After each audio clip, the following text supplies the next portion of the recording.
Go forth and define.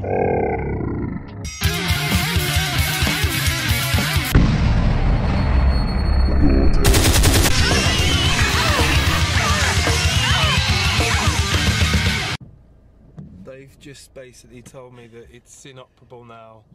Surgery didn't work.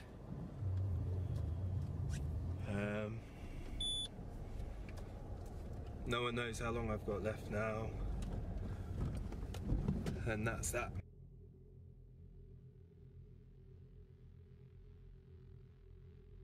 Hi. I'm GoreTale and Mr. PeeWeeTom. Allow me to insert myself amongst the PC flock, but once in extending my sincere condolences towards you in these dark times. Cancer is not a trivial matter that should be spoken of lightly and yada yada. Right? Anyways, I'm sure we can all agree that one's physical condition does not absolve one of critique, yes? So let's check out Tom's latest video and the object of my intrigue. And we shall have peace. Good morning everyone, it is the 10th of September, I'm on my way to the Marsden. I'm going to have some Taxol put into me, which is a chemo drug, and I'm here with my mother, there's mother, and Rebecca in that beautiful jumper that I bought, a cardigan that I bought you. I love that cardigan. We are engaged, happily engaged, and excited to plan the wedding. What? What? What? And stuff like that, so that'll be interesting. I imagine it would be most interesting, provided you make it to the ceremony alive, Tom. And let me show you what I predict would be running through the minds of the hypothetical invitees. For better, for worse, for richer, for poorer, in sickness. Yeah, Tom is a pretty sick man, slowly deteriorating in front of my eyes, in well-documented format. No one knows how long I've got left now. But no, this is a joyous occasion. Just keep smiling, stop thinking, start smiling. And then in health. There's a severe lack of help up in this chapel today, or so I hear. Nope. Merry, jovial circumstances. Everything's happy. Keep cool, okay? Keep cool. To love and to cherish. To love and do us part. I mean, the man could hit the fucking floor right now. In fact, the more you start thinking about it, the more retarded this marriage seems. But since Tom is a stand-up guy, I'll maintain the facade, return to my fucking flock, and allow GoreTale to handle the heavy analysis. Yay!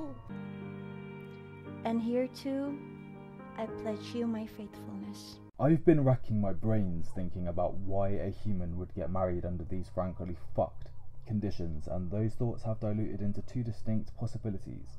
The first, the sentimental. Tom was the instigator and simply wanted to experience marriage before his pool of time dried up completely, meeting his untimely demise, and Becky, his girlfriend, being the pure angelic human that she is, was willing to offer him said experience out of love and unconditional care. Which, of course, I don't buy for a fucking second, which leads to my theory that is altogether much more malevolent. So just hear me out and you can make your own assumptions. I searched Tom's YouTube for the specific keyword, quotations, will, because you would imagine that someone in Tom's shoes would have considered this concept as its most pertinent to his predicament. Moreover, his channel exists to document his terminal illness, thus helping other people suffering with similar afflictions. A quick video about how to deal with the legal/social aspects pertaining to this could have helped many, so it was a surprise when I found no traces of this word, not on YouTube, not on Tom's personal channel, not on Instagram, nowhere.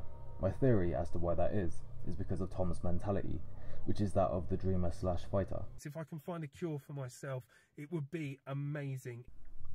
You see, considering the will that you would have to write before your death is equal to losing the battle, at least in Tom's head, and therefore I would put money on it that Tom hasn't written a will, Not much money, but I would certainly cash in.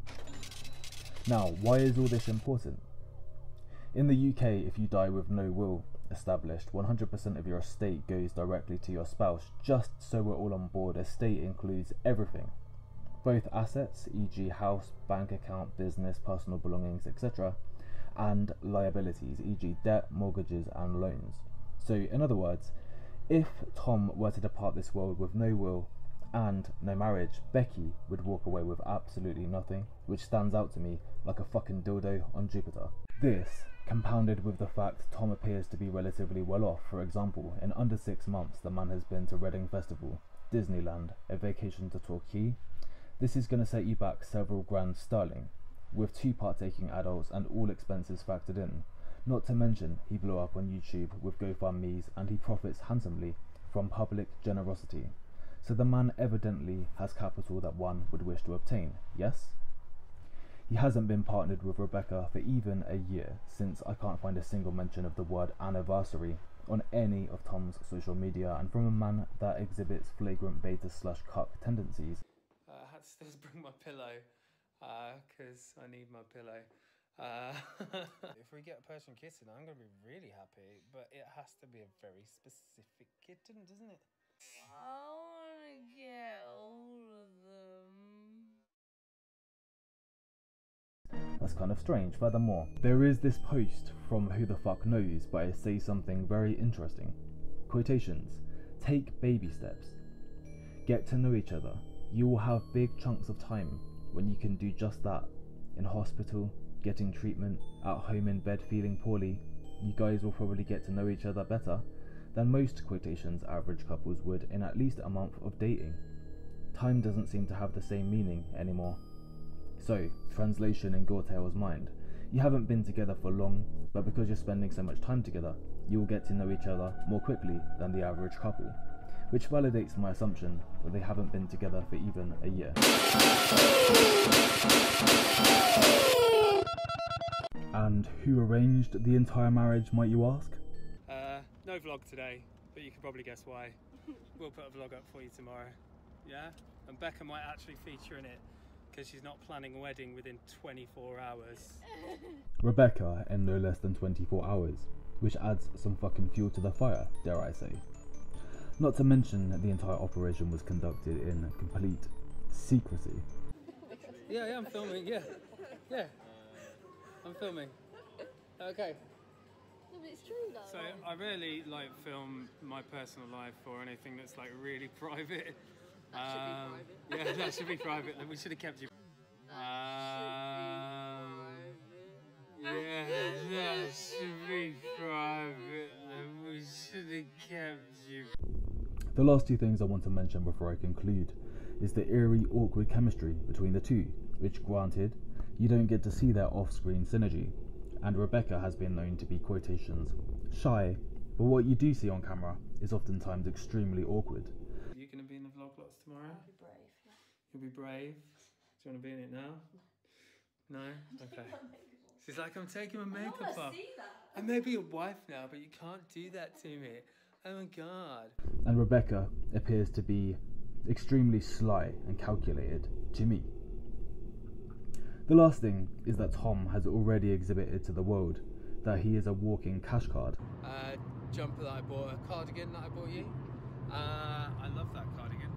That is prepared to throw money at Rebecca, which isn't too unusual as couples go, but with the direction I chose to take this inquiry looks even more incriminating. In conclusion, I don't believe Rebecca planned everything out like a little mastermind from day one.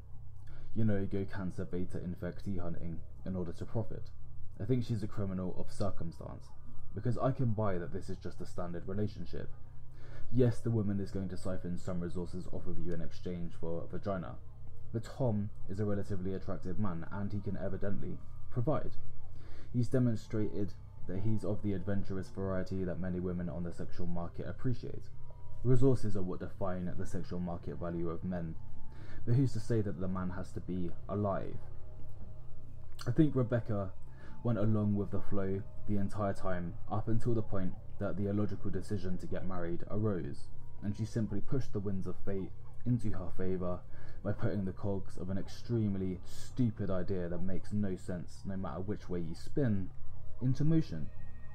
She has everything to gain, both politically and financially, stuck with Sir Tom until the very end, and even acquiescing to his proposal advances, and I practically guarantee you she is going to fuck off into the darkness the second Tom goes limp.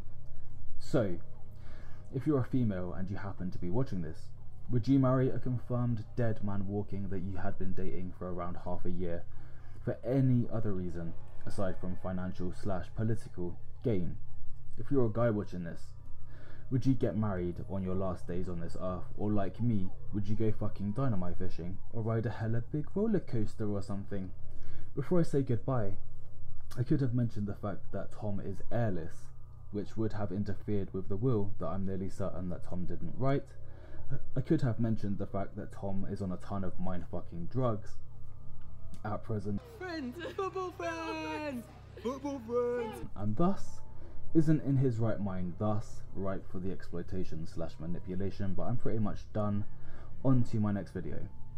If you see any inconsistencies or errors or have your own theories, I'm all eyes. Expect to see a lot more out of me in the near future. Goodbye!